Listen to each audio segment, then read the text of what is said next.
Deputado Feliz Trancoso, para a intervenção inicial, tem a palavra. Muito obrigado, Sr. Presidente, Sr. Secretário Regional da Economia, Transportes e Cultura, Senhoras e Senhores Deputados.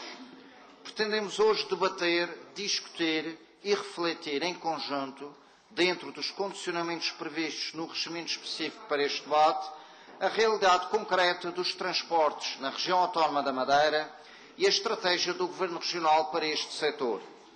Entendemos escolher este tema porque o mesmo reveste-se de uma importância fulcral para quem, através da ação política, tenta criar as melhores condições de vida para a população que legitimamente representa.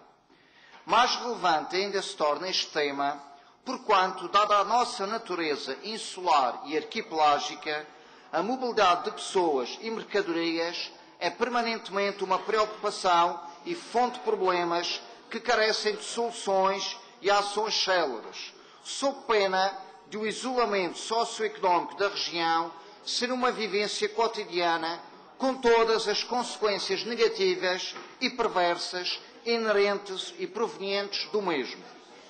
Passado um ano desde a vigência do atual Executivo Governativo, torna-se assim premente e pertinente analisar e avaliar o estado deste setor, no sentido de se corrigir, aperfeiçoar, anular ou inverter determinadas opções governativas. Posto isto, iremos então incidir a nossa intervenção em 4 aspectos: transportes aéreos, marítimos, terrestres e ligações ao Porto Santo. Comecemos então pelos transportes aéreos.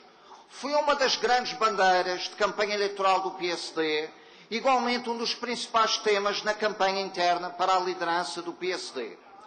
Todos os candidatos foram unânimes em reconhecer que o modelo de subsídio à mobilidade vigente era mau e injusto, nomeadamente por não acautelar situações de mobilidade por motivos profissionais, de estudo ou de saúde, onde os preços e tarifas aplicados eram, na maior parte das vezes, incomportáveis, dado estas viagens terem de ser adquiridas num prazo muito próximo da sua realização. Simultaneamente, e no âmbito dessa discussão interna, foi por variadas vezes referido o exemplo do modelo aplicado à nossa vizinha, a região autónoma dos Açores, enfatizando-se que para o mesmo tinha sido contratualizado um plafond de 16 milhões de euros e que nenhum passageiro residente nesse arquipélago pagava mais do que 134 euros ou 99 euros se fosse estudante, sendo que o Estado pagava o remanescente. Foi também referido que, dada a menor distância existente entre o continente e a região autónoma da Madeira, naturalmente os limites a pagar por cada passageiro residente na Madeira deveriam ser inferiores aos praticados nos Açores.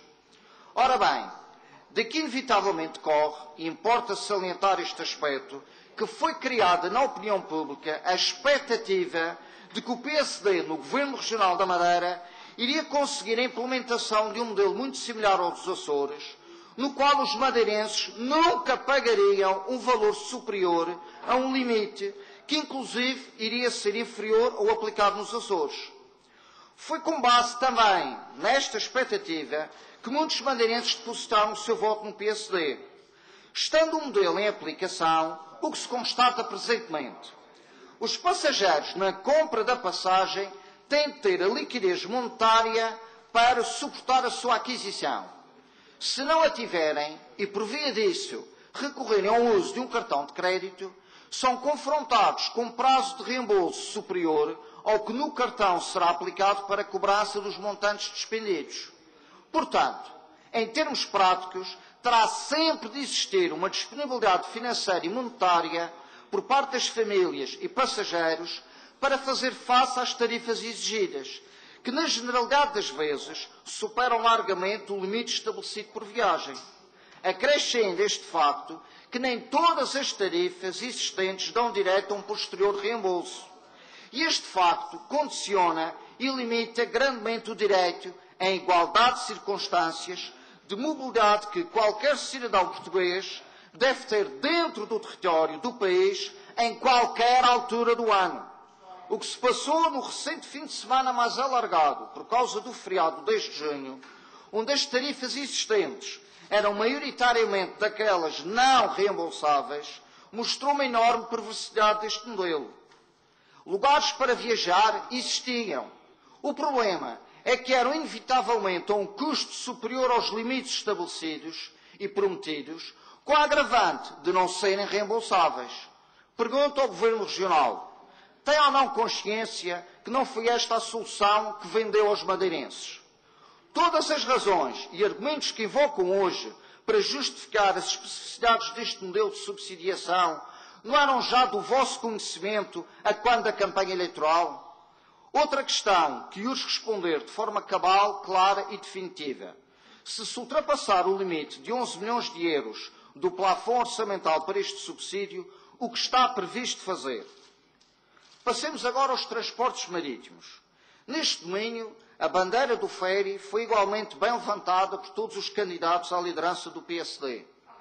Miguel Albuquerque sublinhou que era fundamental e imprescindível criar as condições para se ter o ferry. O seu opositor à corrida, à liderança, Manuel António Correia, referia que a solução passava por consagrar a linha marítima como sendo de interesse público. Na sequência dessa consagração, era necessário criar um concurso público para a linha, prevendo a isenção parcial ou total das taxas. Cunha e Silva, por sua vez, referiu que a linha não era rentável e que o Orçamento Regional teria de pagar indemnizações compensatórias para torná-la rentável. Como se verifica, todos estes óbices eram conhecidos e assumidos já em dezembro de 2014. No entanto, tal não impediu que, mais uma vez, fosse criada junto à população uma errónea expectativa sobre esta matéria. Agora, para se justificar o adiamento na resolução deste problema, advoga-se que não existem interessados na linha. Contudo, curiosamente, no passado, existiu esse interesse. A Naviera Armas iniciou em 2008 a ligação Canárias-Madeira-Portimão. Em 2009, pediu uma segunda ligação semanal. Em 2011, apresentou um novo barco. Existiu, assim, um interesse continuado e reforçado ao longo dos anos, como atestam os fatos expostos. Se a linha não fosse rentável e viável, o armador espanhol não teria apostado tanto na linha. Mas, no início de 2012, a operação foi interrompida. Surgiram alguns obstáculos. O transporte de carga rodada foi condicionado. Cada atrelado tinha de vir acompanhado do respectivo caminhão após providência cautelar interposta pelo Grupo Sousa. A carga é fundamental para a viabilidade da linha, para compensar a sazonalidade do transporte de passageiros. A não autorização para atracar na manhã de 31 de dezembro de 2011 ao ferry que trazia 300 passageiros das Canárias para o fim de ano na Madeira. Os passageiros regressaram à origem e o armador teve de indemnizá-los. E havia disponibilidade no porto para o desembarque se processar entre as 8h30 e as 11 da manhã. Em 2011, dizem que a linha deu prejuízo de 6 milhões, logo não é rentável, argumenta-se. Falso argumento, pois em 2011 o preço do crudo bateu recordes em alta e estavam em plenas limitações impostas de forma artificial ao transporte de carga e às operações do Armas no Porto do Funchal. O Armas foi assim escorraçado e naturalmente foi-se embora. E agora o Governo fugia-se do argumento de não haver interessados? Pudera? Será que no concurso a isenção total ou parcial de taxas está consagrada? A obrigatoriedade da carga rodada em atrelado ter acoplado um caminhão foi retirada? Mas quanta moça fez a operação do Armas para merecer tanto condicionamento e entraves? Será que foi o facto de pôr a nu os preços exorbitantes no lombo marinho e no transporte de automóveis de e para o continente? Na altura, foi usado pelos armadores concorrentes o argumento de que o Armas tinha uma vantagem competitiva face a eles pelo facto de poder descarregar a mercadoria no Porto do Funchal, enquanto eles teriam de o fazer no Porto do Cancel e com isso suportar custos acrescidos de transporte. Argumento, no mínimo, falacioso e intelectualmente desonesto, uma vez que omitem, nesta lógica de argumentação, de que o Armas, na origem e recepção da mercadoria, estava limitado ao Porto de Portimão, ao contrário dos restantes armadores, que tinham e têm acesso aos restantes portos do país, onde está, afinal, a verdadeira e efetiva vantagem competitiva. Seguindo agora para os transportes terrestres. Estes, por natureza, têm um impacto acrescido junto à população especialmente daquela economicamente mais carenciada e desfavorecida. Neste capítulo, preocupam-nos os efeitos na qualidade do serviço público de transportes terrestres de passageiros que a aplicação, com as devidas adaptações, do novo regime jurídico do Serviço Público de Transporte de Passageiros importará. Em dezembro de 2014, foi dito por Cunha e Silva que o Governo Regional pagava 10 milhões de euros por ano a Horários do Funchal a título de indemnizações compensatórias. Agora fala-se em 3,2 ou 3,3 milhões de euros. Importa assim, desde logo, saber qual o verdadeiro montante previsto e necessário a título de indemnizações compensatórias para a manutenção de um serviço público de transporte terrestre de passageiros de qualidade. Seguidamente, ter em consideração que o novo regime, acima referido, consagra a delegação total ou parcial das competências do Estado ou da região enquanto autoridade de transporte nos municípios. Pergunto, tem o Governo Regional, no que diz respeito a Horários do Funchal, noção da incapacidade financeira do município do Funchal em assumir um ónus financeiro anual de um montante que, no mínimo, será superior a 3 milhões? Qual a consequência no limite? Degradação do serviço, prejudicando os legítimos interesses e naturais necessidades dos nossos utentes e despedimentos nesta empresa? Esta é, assim, uma situação que não poderá ser resolvida tendo por base objetivos de guerrilha política ou partidária. Carece, sim, de uma resolução de elevada maturidade e responsabilidade institucional.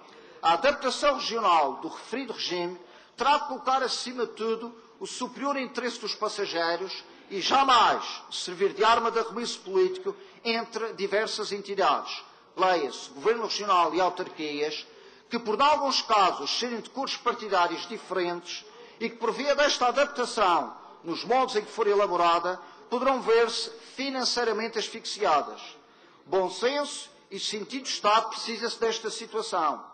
Neste domínio, tem o Governo Regional uma oportunidade única de mostrar que a tão apregoada renovação não passa de um bonito chavão inscrito nos programas eleitoral e de governo. Finalmente, o Porto Santo. Qual o balanço da aplicação do subsídio de mobilidade neste primeiro ano de aplicação? Foi a sazonalidade diminuída de forma significativa? Se sim, por que não rever os prazos de aplicação deste subsídio, permitindo que o mesmo seja atribuído durante o verão a agregados económicos e socialmente mais desfavorecidos ou que, por razões de índole profissional, se veem impedidos de ir ao Porto Santo para outras épocas do ano? Se, por sua vez, o balanço em termos de diminuição de sazonalidade não é significativo, o que falhou e o que pode e deve ser melhorado? Para quando uma revisão do contrato de concessão à Porto Santo Line, no sentido de esta garantir um navio em janeiro, a quando a manutenção em doca seca do lobo marinho? Em que pé está o objetivo consagrado no programa de governo sobre a captação de más escalas de cruzeiros para o Porto Santo? Termino, pois, dada a exiguidade de tempo disponível, não é possível aprofundar e introduzir outras questões nesta primeira intervenção. Faço votos para que este debate, dada a importância e seriedade do tema, seja profícuo no encontrar de soluções execuíveis e justas para os diversos problemas que este setor tão vital para a nossa ultraperiférica economia carece. Muito obrigado pela vossa atenção. Muito obrigado, Sr.